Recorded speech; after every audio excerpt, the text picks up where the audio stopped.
दोस्तों, आज मैं आपको एक ऐसे सिद्धांत के बारे में, एक ऐसे प्रिंसिपल के बारे में बताने जा रहा हूँ जिसे यदि आपने समझ लिया और अपने जीवन में अप्लाई कर लिया तो इंग्लिश बोलना, इंग्लिश को फ्लुएंटली बोलना तो बहुत छोटी बात है। आप दुनिया का कोई भी स्किल सीख सकते हैं, कोई भी आर्ट सीख सकते हैं और दुनिया में बड़ी से बड़ी सफलता भी हासिल कर सकते हैं। चाहे वो बात इंग्लिश सीखने की हो या इंग्लिश का एक फ्लुएंट स्पीकर बनने की हो। तो क्या है वो सिद्धांत, क्या है वो प्रिंसिपल, ये जानने के लिए बने रहिए मेरे साथ इस वीडियो में अंत तक। हेलो दोस्तों, मेरा नाम है ब्रिजेश और मैं स्वागत करता हूं आपका अपने YouTube चैनल पर जिसका नाम है S English, learn English with Brijesh. दोस्तों, इंग्लिश को एक सेकेंड लैंग्वेज की तरह सीखना हमेशा से ही बहुत ज़रूरी माना गया है। चाहे बात अच्छी नौकरी पाने की हो या दोस्तों के बीच में अपना रुतबा बढ़ाने की, चाहे बात लैंग्वेज के नॉलेज की हो या अपनी पर्सनैलिटी को इम्प्रूव करने की, इंग्लिश को हमेशा से ही सबसे इम्पॉर्टेंट लैंग्वेज का दर्जा हासिल है। पर मुझे ये देख के बहुत तकलीफ़ होती है कि सालों तक मेहनत करने के बाद भी, वोकैबुलरी लर्न करने के बाद भी, ग्रामर के रूल्स और स्ट्रक्चर्स लर्न करने के बाद भी लोग फ्लुएंट इंग्लिश नहीं बोल पाते हैं। इवन मैं पर्सनली ऐसे कई लोगों को जानता हूँ जिनकी वोकैबुलरी और ग्रामर तो बहुत स्ट्रॉन्ग है पर फिर भी वो इंग्लिश नहीं बोल पाते हैं। लोगों के सामने इंग्लिश बोलने में उन्हें हमेशा ही झिझक, शर्म या डर महसूस होता है। तो इतना तो आप मान लीजिए कि सिर्फ वोकैबुलरी और ग्रामर के रूल्स या स्ट्रक्चर्स लर्न करने से इंग्लिश बोलना आप नहीं सीख सकते। फ्लुएंट स्पीकर बनना तो बहुत दूर की बात है। वहीं दूसरी तरफ मैं कई ऐसे लोगों को जानता हूं जिन्होंने कभी ग्रामर का जी तक नहीं पढ़ा, जिन्होंने ग्रामर का कोई रूल, कोई स्ट्रक्चर कभी याद नहीं किया, उसके बाद भी वो फ्लुएंट इंग्लिश बोलते हैं। तो आखिर ऐसी कौन सी चीज़ है जो हम नहीं कर पा रहे हैं? उसी एक चीज़ के बारे में मैं आपसे इस वीडियो में बात करने वाला हूँ। तो चलिए शुरू करते हैं। जिस प्रिंसिपल को मैं आज आपके सामने बताने वाला हूँ उस प्रिंसिपल को मैंने नाम दिया है चेंज योर इनपुट। जी हाँ, चेंज योर इनपुट। ये प्रिंसिपल कंप्यूटर पर आधारित है। इस प्रिंसिपल को बहुत ध्यान से समझिए दोस्तों, एक एक शब्द को ध्यान से सुनिए और इसे अपने जीवन में आप अप्लाई अभी से करिए और देखिए कि कुछ ही दिनों के अंदर आप कितनी फर्राटेदार इंग्लिश बोलते हैं। दोस्तों, कंप्यूटर में 3 डिवाइसेस होती हैं: इनपुट डिवाइसेस, आउटपुट डिवाइसेस और प्रोसेसिंग यूनिट।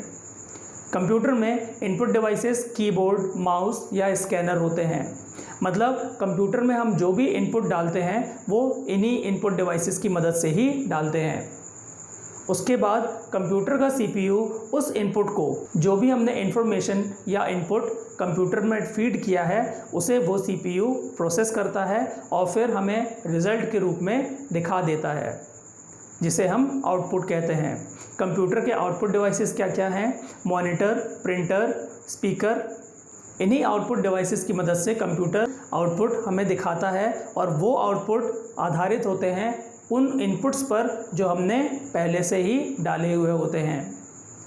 कभी ऐसा नहीं होता कि हमने इनपुट कुछ और डाला हो और कंप्यूटर आउटपुट कुछ और दे रहा हो।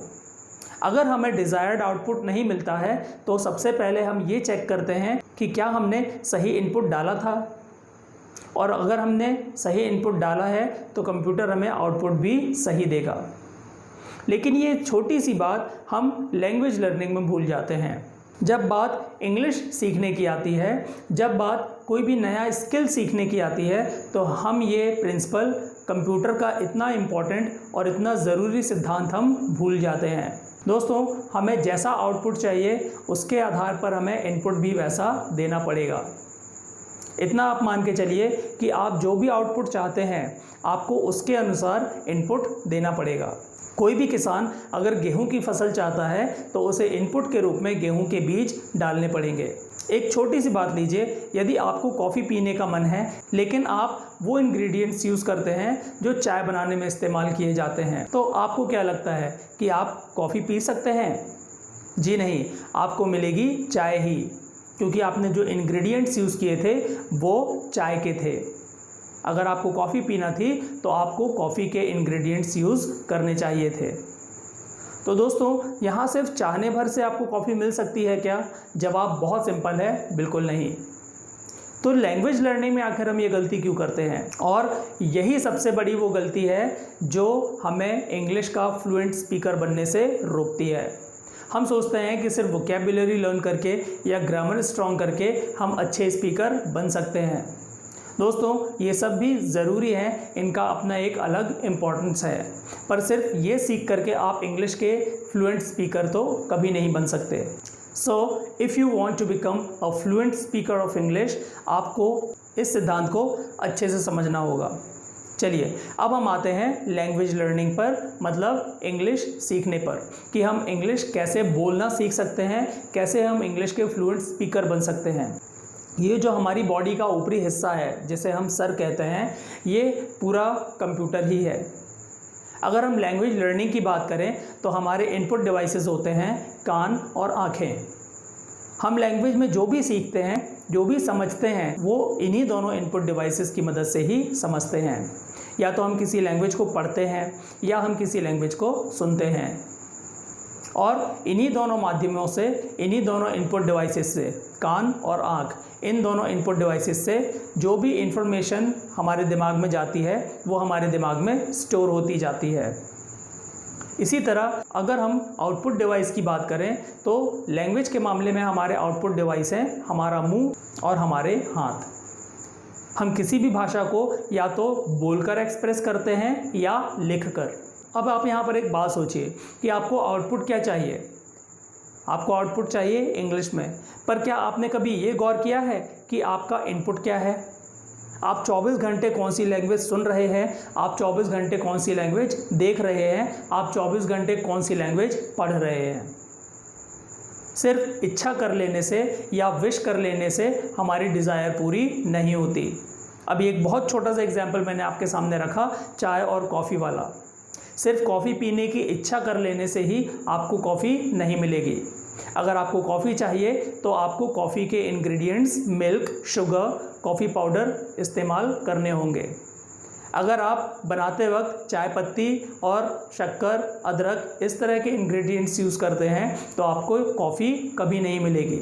आपको आउटपुट जो मिलेगा वो चाय ही होगी। तो ये समझना तो बहुत आसान है और बहुत ही सिंपल है कि कोई भी आउटपुट इनपुट पर ही बेस्ड होता है। हमें जैसा आउटपुट चाहिए वैसा ही इनपुट हमें देना पड़ता है।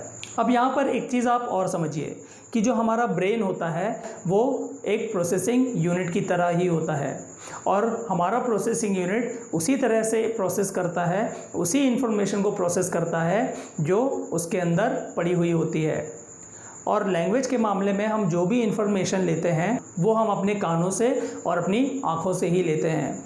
अब आप ये सोचिए कि हम दिन के 24 घंटे जो भी इंफॉर्मेशन ले रहे हैं वो हिंदी में है, हमारी मदर टंग में है। एक एक शब्द जो हम सुन रहे हैं, एक एक शब्द जो हम पढ़ रहे हैं, वो आखिर हमारे दिमाग में जाके स्टोर हो रहा है। तो हम अपनी प्रोसेसिंग यूनिट में कौन से शब्द भर रहे हैं? हिंदी के, अपनी मदर टंग के। पर आउटपुट में हम चाहते हैं कि हम इंग्लिश में बोलें, हम इंग्लिश में लिखें। क्या ये पॉसिबल है? बिल्कुल नहीं। अगर आपको अपना आउटपुट सुधारना है तो सबसे पहले आपको अपने इनपुट पे ही काम करना होगा, और इसीलिए मैंने इस प्रिंसिपल को नाम दिया है चेंज योर इनपुट। कि इंग्लिश बोलना सीखने से पहले, इंग्लिश बोलना शुरू करने से पहले आपको अपना इनपुट सुधारना पड़ेगा, आपको अपना इनपुट चेंज करना पड़ेगा।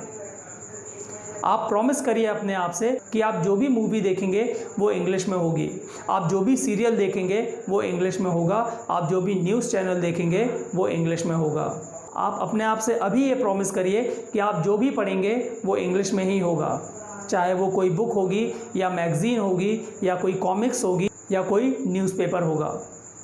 आप प्रॉमिस करिए कि आज से, अभी से आपके जो इनपुट डिवाइसेस है कान और आँख, इनमें से जो भी इंफॉर्मेशन आपके दिमाग में जाएगी वो इंग्लिश में ही होगी।